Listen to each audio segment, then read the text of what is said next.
Faly miarabantsika tsiray avy ndray anio alady maraina.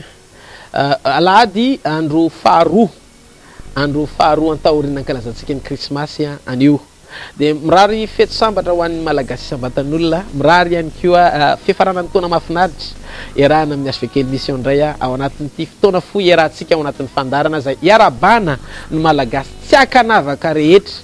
Fianakavimbe malagasy avaratra tsy mandrefa ratsinanana fivoatany ho antsika rehetra finaritra ho aminareo ny fahasoavana mampiadana avy amin'Andriamanitra raintsika sy Jesosy Kristy tompontsika. Anio de tiako no mizara amintsika indray mikasika ny momba ny zava-miafina ihany tao ambadiky ny krismasy vao nankalazaintsika nandritra ny andro vitsivitsy lasa izay.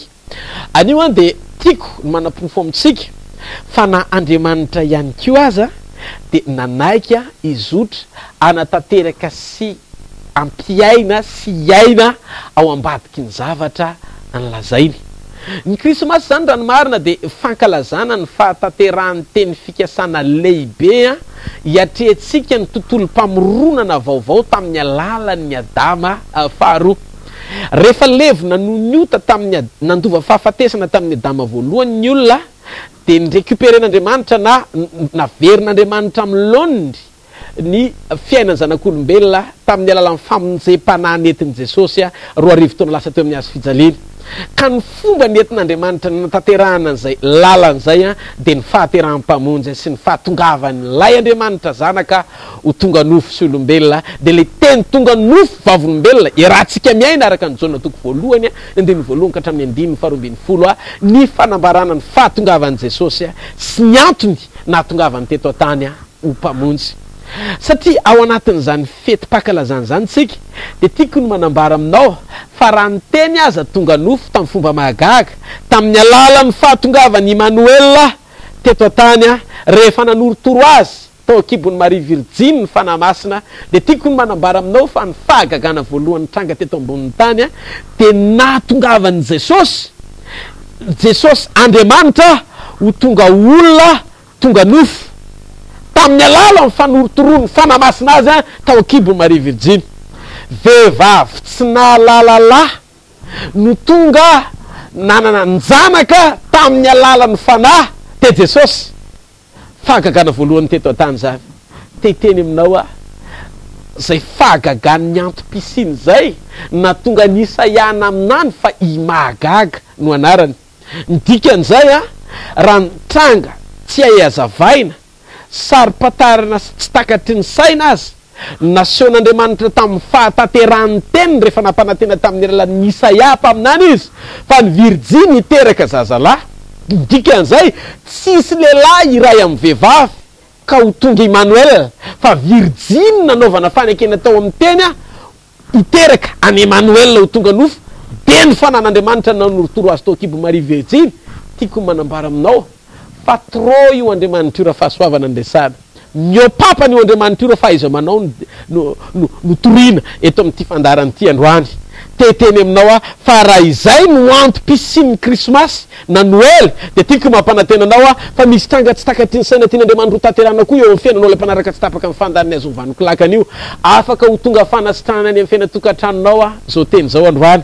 Afaka ho tonga vahaolana eo amin'ny fiainanao ihany koa zao teny zao androany. Sainao ne fa rehefa ny teny Andriamanitra hoe tsy pazo ny tena tamin'ny Mosesy de tonga mena rano. Rehefa nikapohan'ny tamin'ny tena indray ny tany de tonga vovoka de lasa moka. Inona ny zavatra tsy vitan'ny teny ho tanterahana satria ny krismasy de fankalazana ny fahatanterahany teny fikasana ho tonga fahagagana.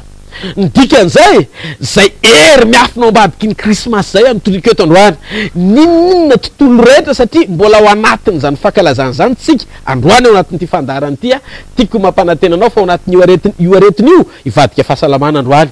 Io olana io isy vahaolana hitranga am'izay manomboka androany. Io fahaverezakevitra io manomboka isy vavolombelona iseho amin'ny fomba tsy takatry ny saina am'izay manomboka androany. Raiso ny fahagagana avy amin'Andriamanitra miafina ambadiky Noely amin'ny anaran'i Jesosy Kristy velona masina manakely avy any Nazareta. Ankarazana tsy fefahatserovana fotsiny tsy teny tsy diskutena iady hevitra mikasika momba ny daty naterahany Jesosy na ny daty tsy naterahany tsy any amin'ny endrika daty na ora na andro ny resako eto androany fa hevitra ara-panalalina finosiny fa tonga ny zanak'olona tonga izy ary tanteraka ny fiovan'ny teny a ho tongolombelona de tiako milaza aminao fa afaka hitondra vokatra tsy takaty ny saina koa eo fiainanao zany teny zany a amadika tantara-piainanao tonga vavolombelona tanteraka amin'ny anaran'i Jesosy Kristy avy any Nazareta. Tianao fantatra possible zany, azon'Andriamanitra atao zany. Avereno mitenanao hoe azon'Andriamanitra atao a momba fiainako, vitan'Andriamanitra ny momba ray manontolo, mahery a ny Andriamanitra, mahefa ny zavatra rehetra ny Andriamanitra, ary tiako ny mampanantenanao a fa vitany tokoa zany manomboka androany amin'ny anaran'i Jesosy Kristy velona masina manakely avy any Nazareta. Manaraka zany ny zavatra mahavarina amin'Andriamanitra de zao raha 500 taona lasa Isaia mpaminany nampitondrany teny de jereo a fa Jesosy Kristy nefa lehibe lavitra noho Isaia satria zanak'Andriamanitra izy, miombona ao amin'ny firaisan'Andriamanitra ray izy le zanaka de ny fanamasina, nefa nanaiky izy satria efa nampitondra ny teny tamin'ny alalan'ny Isaia, ny anamarina zay lazay ny Isaia mpaminany 500 taona taty aorina. Raha nampiasa ny Isaia izy afaka ampiasa Rodolphe koa izy androany eto mifandarana hitondra teny fampanantenana sy fikasana ao amin'ny fiainana tokantrano malagasy rehetra fa aza kivy na mamoy fo na mitanondrika fa tonga ny fotoana atonga avan'ny teny any tokantrano malagasy tsiray avy, anovan'ny tantara-piainany malagasy tsiray avy, raha voninao andray an'izany teny zany satria Andriamanitra manamarina ny teny eny ambavan'ny mpaminany mpanompony, anamarina ny teny eo ambavan'ny mpanompony koa izy androany anambara aminao androany afaka ianao ny anaran'i Jesosy, afaka iova ny fiainanao ny anaran'i Jesosy, afaka hitsara ny fanantenana amin'ny anaran'i Jesosy, afaka ho sitrana retina amin'ny anaran'i Jesosy, afaka ho tafavoaka amin'ny firenena amin'ny anaran'i Jesosy. Zany tontolo rehetra zany vitan'Andriamanitra amin'ny fomba tsy takatry ny saina raha afaka miandray amin'ny fomba tsotra ho fahamarinana zay teny ampitondraina rehetra ato anatin'ity fandarana ity ianao. Anao le ao anatin'ny fiainana misy anao ihany koa jereo fa Andriamanitra de Andriamanitra mahatoky amin'izay nalazainy.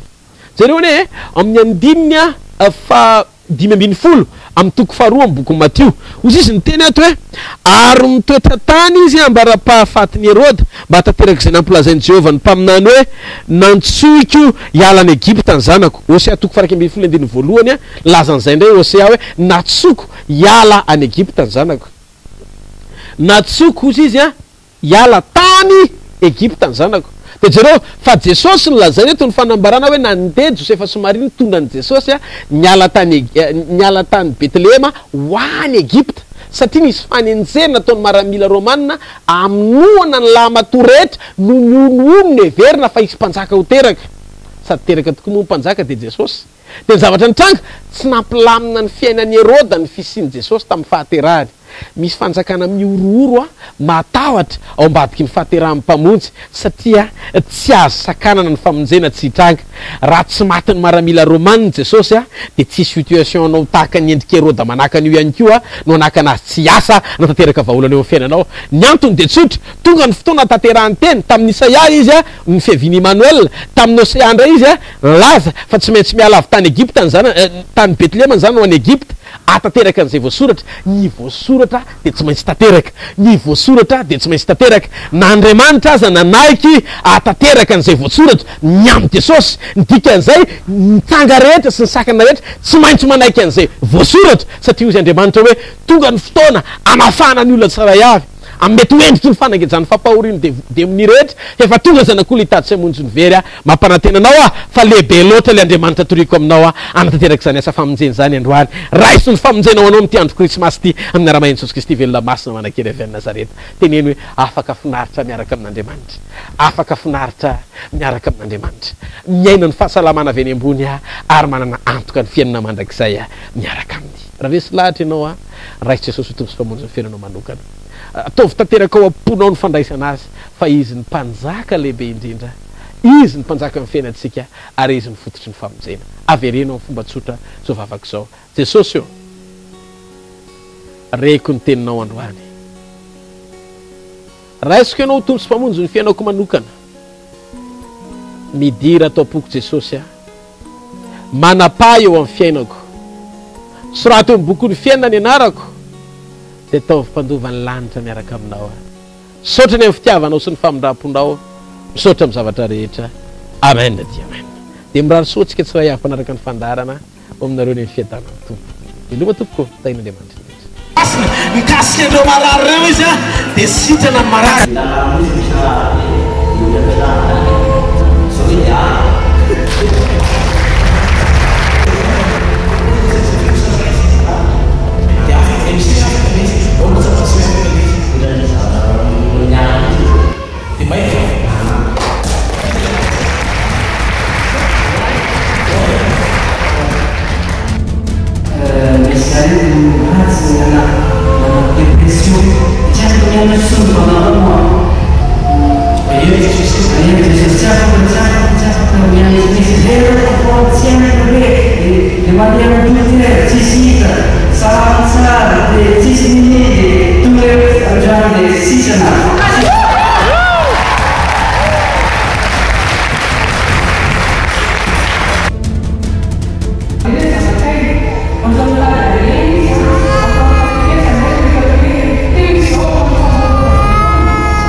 Gracias.